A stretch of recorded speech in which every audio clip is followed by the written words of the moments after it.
नमस्कार। IBPS गुरुजी के video lecture में आपका स्वागत है। दोस्तों, लास्ट टाइम हमने देखा था कोडेड लैंग्वेज। हम कोडिंग डिकोडिंग सीख रहे हैं। तो कोडेड लैंग्वेज मुझे लगता है कि आप सबको आ गया होगा। अगर नहीं आया है तो आप कमेंट सेक्शन में मुझे बता सकते हैं, मैं उसका डेफिनेटली सॉल्व करने की कोशिश करूँगा। तो चलिए आज देखते हैं कंडीशन बेस्ड के क्वेश्चन। बड़े ही आसान होते हैं और ये पूछे जाते हैं जनरली क्लर्क के एग्ज़ाम में, जनरली देखने को मिलते हैं या तो प्रिलिमिनरी के एग्ज़ाम में देखने को मिलते हैं। इनमें क्या होता है, आपको एक टेबल दिया जाता है। टेबल में पर्टिकुलर वर्ड के लिए पर्टिकुलर लेटर या सिंबल असाइन किया जाता है या कोई भी कोड असाइन कर दी जाती है। यहाँ पे क्या है, P के लिए 3 बोल दिया है, D के लिए 6, A के लिए हैश, F का 8, L का $, H का 4, M का 2, R का 7, K का @ T का 9, B का 5, E का 1 और U का %। तो ये लेटर की कोड यही होगी, ऐसा ये कहना चाहता है। बट करना क्या है, हमें ये कंडीशन को फॉलो करना है। यह हमें कंडीशन मिलती है, कंडीशन जो 1 2 3 करके लिखी है। सबसे पहली कंडीशन में क्या लिखा है, if the first letter is a vowel, पहला लेटर क्या होगा, वोवेल होगा, and the last letter is a consonant, both are to be coded as 0। कहने का मतलब ये है, अगर मेरे पास कोई वर्ड है जिसमें 5 लेटर है या 6 लेटर है, जो भी आप वर्ड कंसिडर करो, अगर उसका पहला लेटर वोवेल है, पहला लेटर क्या होना चाहिए, वोवेल, और आखिरी लेटर क्या होना चाहिए, कॉन्सोनेंट। सही ना। अगर पहला लेटर वोवेल और आखिरी कॉन्सोनेंट है तो दोनों की जगह पे क्या रख दिया जाएगा, 0। दोनों की जगह पे 0 रख दिया जाएगा और बाकी की कोड एज इट इज जैसे टेबल में दी है वैसे ही रख दी जाएगी। तो ये है हमारी कंडीशन नंबर 1। सही है। कंडीशन नंबर 2 को देखते हैं, पढ़ते हैं। If the first letter is a consonant and the last letter is a vowel, both are to be coded as copyright. इस सिंबल को बोलते हैं कॉपीराइट। मतलब अगर मेरे पास 6 लेटर का वर्ड है कोई, अगर पहला लेटर क्या है, कॉन्सोनेंट, यानी पहला लेटर कॉन्सोनेंट और आखिरी लेटर वोवेल, तो दोनों की जगह पे क्या कर दिया जाएगा, कॉपीराइट। मतलब यहाँ पे भी कॉपीराइट लगेगा और यहाँ पे भी कॉपीराइट लगेगा, और बाकी की जगह पे जैसे कोड टेबल में दी है वैसे ही कोड आ जाएगी। और ये हो गई मेरी कंडीशन नंबर 2। उसके बाद क्या लिखा है, if the first letter as well as the last letter are vowels, both are to be coded as first letter. बोला गया है अगर पहला लेटर और आखिरी लेटर दोनों ही वोवेल्स हैं तो first as well as last letter are vowel. मतलब ये भी vowel, V stand for vowel. V vowel नहीं है बट V हमने वोवेल का करार दे दिया है। अब किसी को पता होगा कि भाई वोवेल मुझे पता नहीं है। अगर किसी को वोवेल पता नहीं है तो मैं वोवेल बता देता हूँ, A E I O U, ये हमारे पास वोवेल हैं और इसके अलावा जो भी अल्फ़ाबेट बच जाते हैं उसको बोलते हैं कॉन्सोनेंट। ठीक है।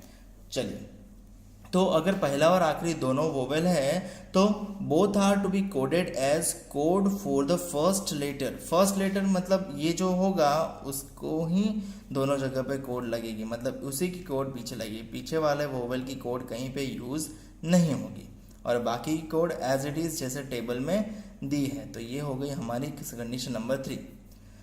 यहाँ इंस्ट्रक्शन में दे दिया होता है जनरली कि इंस्ट्रक्शन में हमें करना क्या है, मतलब कि कंडीशन कितनी है और कंडीशन कैसे लगेगी। जनरली इसमें क्या होता है, आपको इंस्ट्रक्शन में बता दिया जाता है कि एक क्वेश्चन पे एक ही कंडीशन लग सकती है, मल्टीपल कंडीशन नहीं लगती, और अगर मल्टीपल कंडीशन लगती हो तो आपको मेंशन कर दिया जाएगा। तो आपको जस्ट इंस्ट्रक्शन पढ़नी है। यहाँ पे एक क्वेश्चन पे एक कंडीशन ही लगेगी, तो कंडीशन ओवरलैप नहीं होगी। मतलब मान लो कि मैंने पहली कंडीशन ही अप्लाई की और वो लग गई तो हमारा आंसर मिल जाएगा। ये क्वेश्चन पूछा था IBPS क्लर्क प्रिलिमिनरी 2015 में। ठीक है। चलिए सबसे पहले क्वेश्चन उठाते हैं। क्वेश्चन के में हमें दिया है, वर्ड दिया है KEDURT, KDURT दिया है। सबसे पहली कंडीशन, अब मैं हर बार पढ़ूँ और फिर उसको समझूँ, इट्स बेटर कि मैं ऐसे कंडीशन बना लूँ जैसे मैंने बनाई है। सही ना। नहीं दिख रहा, ऊपर ले जाते हैं, अब दिख रहा है, ओके। तो KEDURT, सबसे पहला कंडीशन क्या है, पहला वोवेल और आखिरी कॉन्सोनेंट। क्या K वोवेल है, नहीं है, तो पहली कंडीशन तो एलिमिनेट हो गई। दूसरी कंडीशन क्या है, पहला कॉन्सोनेंट आखिरी वोवेल, क्या पहला कॉन्सोनेंट आखिरी वोवेल है, नहीं है, तो ये कंडीशन भी एलिमिनेट हो गई। तीसरी कंडीशन पहला और आखिरी वोवेल है, दोनों की जगह पहला और आखिरी वोवेल होना चाहिए, क्या पहला और आखिरी वोवेल है, नहीं, तीनों में से कोई भी कंडीशन ना लगे तो सीधा जैसे टेबल में जो कोडेड फॉर्म दिया है वो हमें रख देना है। सबसे पहले के लिए क्या होगा, के का मेरे लिए के का क्या हो जाएगा @ ई की जगह पे क्या हो जाएगा 1, डी की जगह पे क्या हो जाएगा 6, यू की जगह पे क्या हो जाएगा %, आर की जगह पे क्या हो जाएगा 7 और टी की जगह पे क्या हो जाएगा 9 यहाँ पे दिया है। तो मेरे ऑप्शन में मैं ऐसा ऑप्शन ढूंढूंगा जहाँ पे @16%79 मुझे गिवन हो। @16%79 @16% नहीं है, ऐसा मुझे कोई भी गिवन नहीं है, नहीं है, मेरे ऑप्शन में अवेलेबल ही नहीं है कि @ से शुरू हो और 16%7, टी की कोड हमारे पास 9 ही है और यहाँ पे @ दिया है तो वो हमें एप्लीकेबल नहीं है। और हमने कंडीशन पूरी पढ़ी है, the first letter is a vowel and the last letter is a consonant, vowel consonant नहीं है, the first letter is a consonant and last letter is a vowel, consonant vowel नहीं है, if the first letter as well as last letter are vowel नहीं है, तो हम direct ही coding करेंगे और के की हमारे पास @ मिलती है, ई की हमारे पास 1 मिलती है, डी की 6 मिलती है, यू की % मिलती है, आर की 7 मिलती है और टी की 9 मिलती है, जो हमारे पास ऑप्शन में नहीं है, इसलिए हम आंसर टिक करेंगे नन ऑफ दिस। बड़ा ही आसान है ना। चलिए नेक्स्ट एग्जांपल लेते हैं, डी RTMP। अब हमारे पास पहली कंडीशन क्या है, पहला वोवेल आखिरी कॉन्सोनेंट, पहला वोवेल ई वोवेल है और आखिरी कॉन्सोनेंट कॉन्सोनेंट है, तो दोनों की जगह पे क्या आ जाएगा 0, दोनों की जगह पे आ जाएगा 0। बाकी code as it is, D की कोड हमारे पास क्या अवेलेबल है 6, तो ये यहाँ आ जाएगा 6, आर की कोड हमारे पास क्या अवेलेबल है 7, यहाँ पे आ जाएगा 7, टी की कोड हमारे पास क्या अवेलेबल है 9, यहाँ पे आ जाएगा 9 और एम की कोड हमारे पास क्या अवेलेबल है 2, तो यहाँ आ जाएगा 2। तो हमारे पास ऑप्शन में ये ढूंढना पड़ेगा 067920, क्या ऐसा कुछ अवेलेबल है 067920, ऑप्शन 3 हमारे पास अवेलेबल है, जो हमारा आंसर बन जाएगा। बड़ा ही आसान है, आप बड़े ही जल्दी इसको सॉल्व कर पाओगे, एक बार आपको पता चल गया, और कुछ एग्जाम्पल ही प्रैक्टिस करने रहते हैं। नेक्स्ट एग्जाम्पल लेते हैं FHRAMU। तो यहाँ पे हमें सबसे पहले कंडीशन पहले चेक करेंगे, पहला वोवेल आखिरी कॉन्सोनेंट, क्या F वोवेल है, नहीं है। दूसरी कंडीशन चेक करेंगे, पहला कॉन्सोनेंट आखिरी वोवेल, क्या F कॉन्सोनेंट है, ऑफ कोर्स है, क्या आखिरी वोवेल है, ऑफ कोर्स है, तो दोनों की जगह पे क्या आ जाएगा कॉपीराइट, इसकी जगह भी कॉपीराइट लग जाएगा, दोनों की जगह कॉपीराइट लग गया, तो बाकी का क्या करना है, हमें जस्ट कोडिंग करनी है। H का कोड क्या है हमारे पास 4 अवेलेबल है, R का कोड क्या है हमारे पास 7 अवेलेबल है, A का कोड क्या है हमारे पास हैश अवेलेबल है और M का कोड क्या है 2, तो हमारा आंसर बन जाएगा copyright 47 has to copyright, copyright 47 has to copyright, एक ही ऑप्शन अवेलेबल है, सीधा देख लेंगे तो भी बन जाता हमारा क्वेश्चन 3। तो इसी तरह से आप ये सम बड़े ही आसान तरीके से और बड़े ही स्पीडीली कर सकते हो। जनरली ये टॉपिक आसान है तो प्रिलिमिनरी एग्जामिनेशन में ही पूछा जाता है, मेंस में पूछा नहीं जाता, बट फिर भी क्लर्क की एग्जाम है तो मेंस में आने के चांसेस हैं। एक और एग्जांपल देखते हैं हम, जो पूछा गया था IBPS RRB क्लर्क प्रीलिम 2016 में। आप देख सकते हो यहाँ पे मैंने मेंशन किया हुआ है, टेबल दिया है, पर्टिकुलर लेटर के लिए पर्टिकुलर कोड दी गई है, कंडीशन है। कंडीशन नंबर 1 क्या कहती है, if both the first and the last letter of the group are vowels, मतलब एक वर्ड होता है और उसका पहला और आखिरी लेटर वोवेल है, सही ना, first and last letter of vowel, their codes are to be interchange, मतलब इस वोवेल की कोड अंत में रखी जाएगी और इस वोवेल की कोड फर्स्ट पे आ जाएगी, बाकी के कोड एज इट इज़ जिसमें कोई बदलाव नहीं है। ये है कंडीशन नंबर 1, सही है। अब नेक्स्ट कंडीशन क्या कहती है, if the first letter is a consonant and the last letter is a vowel, condition में बदलाव है, क्या बोला है, पहला लेटर कॉन्सोनेंट है और आखिरी लेटर वोवेल है, तो both are to be coded as code for the consonant. Consonant यहाँ पे कौन है, फर्स्ट लेटर कॉन्सोनेंट है, तो दोनों की जगह पे कॉन्सोनेंट की ही कोड लगेगी, वोवेल की कोड का यूज नहीं होगा। मैंने, सही है ना, तो ये हो गई कंडीशन नंबर 2। तीसरी कंडीशन दी ही नहीं है। तो चलिए शुरू करते हैं। सबसे पहला क्वेश्चन हमें मिला है, मतलब वर्ड मिला है ERHBMT। तो सबसे पहला कंडीशन, पहला वोवेल आखिरी भी वोवेल, पहला वोवेल तो है बट आखिरी वोवेल नहीं है, पहला कॉन्सोनेंट आखिरी वोवेल, पहला वोवेल है, तो दोनों कंडीशन नहीं लगती। जब भी दोनों कंडीशन ना लगे सीधा हमें जो दिया है वैसा रख दो। ई की जगह, ई का क्या है परसेंटेज, तो ई की जगह परसेंटेज आ जाएगा, आर की जगह 1, एच की जगह @ बी की जगह डॉलर, एम की जगह 6 और टी की जगह कॉपीराइट। अगर मेरे पास ऑप्शन में ऐसा कुछ अवेलेबल है %1 $6 कॉपीराइट, %1 $6 कॉपीराइट, पहला ही ऑप्शन है, तो हमारा आंसर बन जाएगा ऑप्शन ए। बड़ा ही आसान है और बड़ी ही स्पीडीली आप इसे कर सकते हो। मुझे उम्मीद है कि आपको पता चल रहा होगा। नेक्स्ट देखते हैं, हमारे पास नेक्स्ट वर्ड है PQGALE। PQGALE पहला वोवेल चाहिए था फर्स्ट कंडीशन में, यहाँ तो फर्स्ट कंडीशन में नहीं है तो वो तो एलिमिनेट ही होगा। दूसरी कंडीशन क्या कहती है, पहला कॉन्सोनेंट आखिरी वोवेल, पहला कॉन्सोनेंट है और आखिरी वोवेल भी है, सो पी की ही कोड यहाँ पे भी रहेगी और यहाँ पे भी जाएगी। पी की कोड क्या है अवेलेबल 7, सो फर्स्ट में भी 7, लास्ट में भी 7।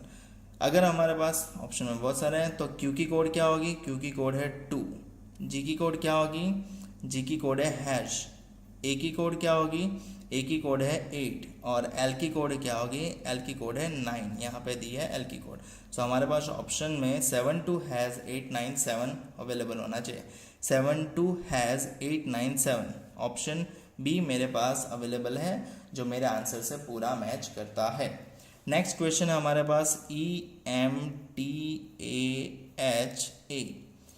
सही है। सबसे पहला कंडीशन क्या है, पहला और आखिरी वोवेल होना, पहला और आखिरी दोनों वोवेल है, तो क्या करेंगे उनकी कोड इंटरचेंज कर देंगे, मतलब पहले वाले की कोड पीछे रखेंगे और पीछे वाले की कोड आगे रखेंगे। पहले वाली यानी ई की कोड क्या है, ई की कोड हमें परसेंटेज है, तो परसेंटेज पहले नहीं रखना है बट अंत में रखना है। उसी तरह से ए की कोड क्या है 8 पहले अंत में नहीं रखना है, पहले रखना है। और बाकी की code as it is. M की कोड क्या हो रही है, जैसे कि एम की कोड हमारे पास अवेलेबल है 6, टी की कोड हमारे पास क्या अवेलेबल है, टी की कोड हमारे पास अवेलेबल है कॉपीराइट, ए की कोड हमारे पास क्या अवेलेबल है, ए की कोड हमारे पास अवेलेबल है 8 और एच की कोड हमारे पास क्या अवेलेबल है, वो है @ सो ऑप्शन में ऐसा ढूंढना पड़ेगा 86 कॉपीराइट 8 %, 86 कॉपीराइट 8 %, नहीं है 86 कॉपीराइट 8 %। ऑप्शन डी हमारा मैच करता है, तो हमारा आंसर निकल जाएगा ऑप्शन डी। सही है, मुझे उम्मीद है कि आप सबको पता चल रहा होगा। अगर कुछ भी पता नहीं चलता आप कमेंट सेक्शन में मुझे पूछ सकते हैं। नेक्स्ट एग्जांपल देखते हैं, हमारे पास अवेलेबल है BQRLHA। हमारी पहली कंडीशन क्या कहती थी, पहला और आखिरी वोवेल होना, क्या पहला और आखिरी वोवेल है, नहीं है। दूसरी कंडीशन क्या कहती है, पहला कॉन्सोनेंट आखिरी वोवेल, क्या पहला कॉन्सोनेंट आखिरी वोवेल है, ऑफ कोर्स है। तो बी की कोड बी की जगह तो रहेगी ही रहेगी, साथ में साथ पीछे भी रहेगी। सो बी की कोड हमारे पास क्या अवेलेबल है, बी की कोड है डॉलर, तो पहले भी डॉलर रहेगा और अंत में भी डॉलर रहेगा। क्यू की code as it is, Q के लिए हमारे पास क्या अवेलेबल है 2, तो हमारे पास 2। आर की कोड भी एज इट इज़, आर के लिए हमारे पास क्या अवेलेबल है 1, तो यहाँ पे आ जाएगा 1। एल की कोड भी एज इट इज़ रहेगी, एल के लिए हमारे पास है 9, तो यहाँ पे आ जाएगा 9। और एच की कोड भी एज इट इज़ रहेगी, एच के लिए हमारे पास @, तो यहाँ पे आ जाएगा @। तो हमारे पास आंसर आ गया $219 यानी ऑप्शन सी हमारा आंसर बन जाएगा। हमारे पास एक और क्वेश्चन अवेलेबल है RGMALB। फर्स्ट कंडीशन है पहला और आखिरी वोवेल, क्या पहला और आखिरी वोवेल है इसमें, नहीं है। पहला कॉन्स्टेंट आखिरी वोवेल वो है, नहीं है। तो CD कोडी रख दी जाएगी आर के लिए हमारे पास अवेलेबल है 1, तो हम कर देंगे 1। जी के लिए हमारे पास अवेलेबल है हैश, यहाँ पे जी के लिए हमारे पास अवेलेबल है हैश, तो हम लगा देंगे हैश। एम के लिए हमारे पास अवेलेबल है 6, तो हम लगा देंगे 6। सिमिलरली ए के लिए हमारे पास अवेलेबल है 8, तो हम लगा देंगे 8। एल के लिए हमारे पास अवेलेबल है 9, तो हम लगा देंगे 9। और बी के लिए हमारे पास अवेलेबल होता है डॉलर, तो यहाँ पे हम लगा देंगे डॉलर। सही है, तो हमारा आंसर बिल्ड हो गया $1#689, $1#689। ऑप्शन में कौन सा है वो ढूंढ लेते हैं। One has $689। One has option में मेरे ख्याल से ऐसा कुछ भी अवेलेबल नहीं है, क्योंकि आर की कोड वन है और वन वाले दो ही ऑप्शन है। वन हैज़ 689 के बाद बी की जगह डॉलर होना चाहिए था, बट यहाँ पे वन है, तो हमारा आंसर बन जाएगा नन ऑफ दिस, क्योंकि ऑप्शन अवेलेबल नहीं है। अगर ऑप्शन अवेलेबल है तो आंसर, वरना नन ऑफ दिस। मुझे उम्मीद है कि आपको ये कंडीशन बेस्ड पता चल गया होगा।